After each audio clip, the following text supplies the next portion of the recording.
Kenapa setiap pagi cermin di kamar Lila hilang? Satu persatu, semua cermin di desa menghilang.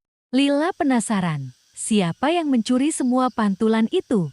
Ia mengikuti jejak cahaya aneh di tanah.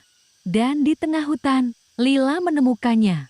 Burung itu menatap Lila, matanya seperti memantulkan wajahnya sendiri. Burung itu seolah berkata, "Aku cuma mau lihat siapa aku." Tapi, di setiap pantulan, Lila melihat wajah-wajah manusia lain. Lila mendekat, dan tiba-tiba cermin itu retak. Di retakan itu, Lila melihat dirinya di dalam mata burung itu. Burung itu mengepak, dan semua cermin hancur bersamaan.